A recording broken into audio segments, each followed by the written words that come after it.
The light's not flashing. So, Day 3. third full day in Cairo. Completely different to expected.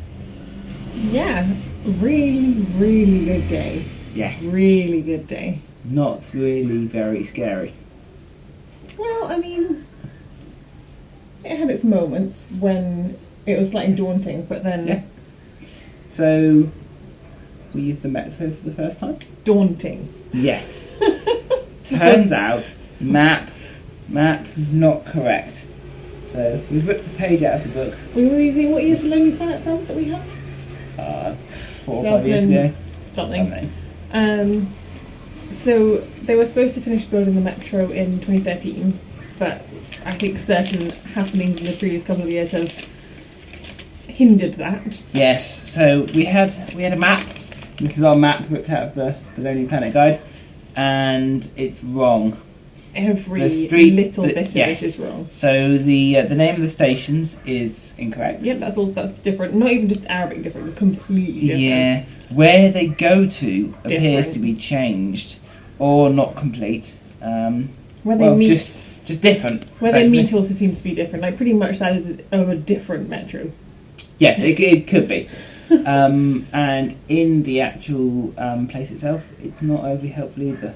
So, no, so they do have some maps, but which also don't show all the stations or...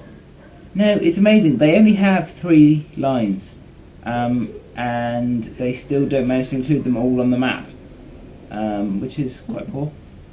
Poor, but on the plus side, we got there. Tickets were £1 so 8 pence, and we got in and looked suitably lost and staring at various maps didn't tell us anything, and someone came along and offered to help and gave us some very complicated directions, which we managed to follow. I think they were actually correct directions. I think that he wasn't very convincing. No. He was like, then take 2 stops on and that one down there. But in the absence of any other real information, we actually did what he said. So we pretty much did do it. Yeah, 2 stops, and then change trains, then 1 stop, and then change trains, and then another stop. Yeah. And then we got to Bab al-Sharia, which was the metro stop that we wanted. And we came out, and it just looked like this absolute desolate wasteland. Buildings just kind of disintegrating. Lots of rubbish. Rubbish everywhere. Poverty everywhere. Yeah. So we sat down and had our breakfast. Yes. On the side of the road. Yeah.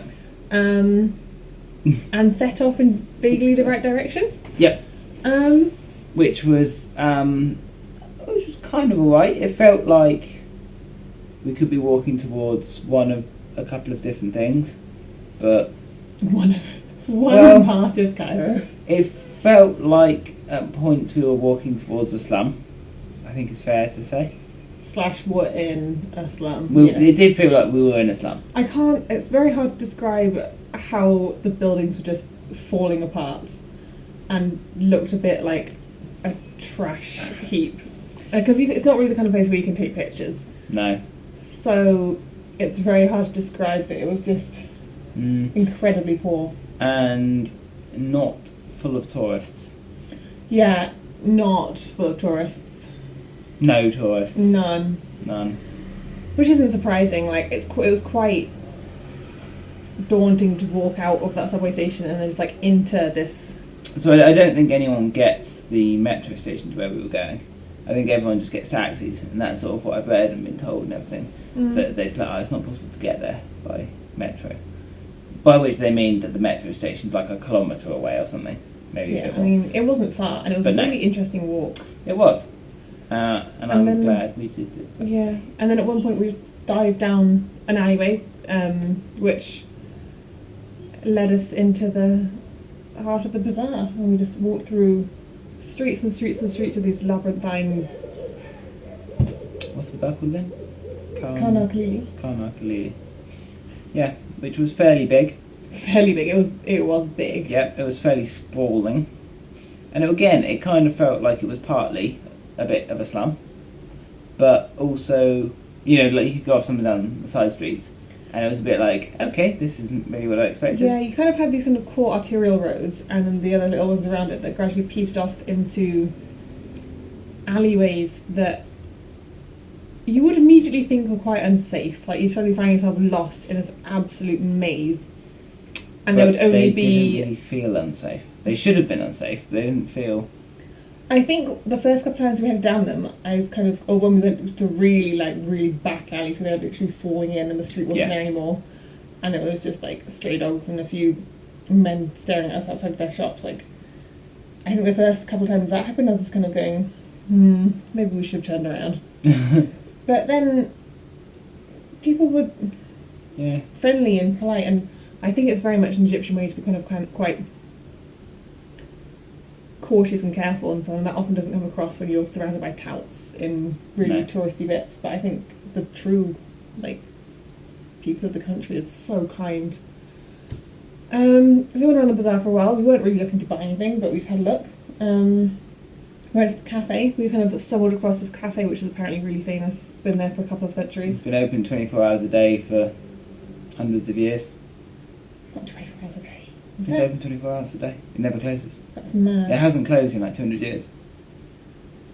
For what? So that place was gorgeous and like covered in all these tarnished mirrors and kind of spills out into the street. So we were kind of sat in the heart of the bazaar. Well, mint tea. Mint tea. And then we headed up towards the Citadel, which is like a walk around this green park that kind of pretty much goes the whole way down. But we didn't really walk through the green park. Instead, we walked through... I guess we walked through Islamic Cairo. Real Islamic Cairo, yeah. Yeah, like off the beaten track Islamic Cairo. There was no beaten track. It was basically the park turned out to be entirely closed off and largely a tip. Yeah. And so we thought, okay, we'll just walk around the road around the outside of it. And we saw kind of like broken streets, and occasionally, like I said, the street was closed because all this rubbish and like. Yeah, the road that we wanted to walk down appeared to have been closed by rubble. Yeah, there's lots of rubble everywhere. Things seem to have just been falling down and knocked down everywhere.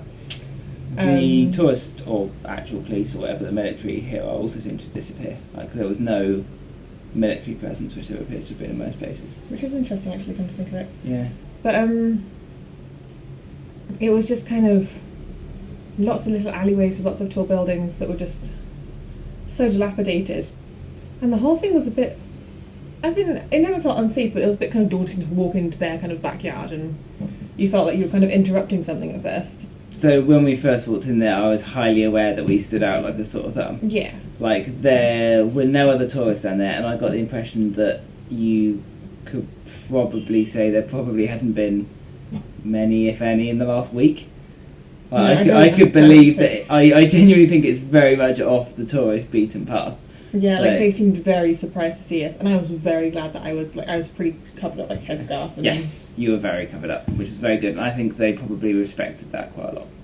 Yeah, that's the impression that I got, based on the number of people that today have asked whether or not you speak Arabic or are like Shia or who knows what else. There's, I think you've blended in very well. I know.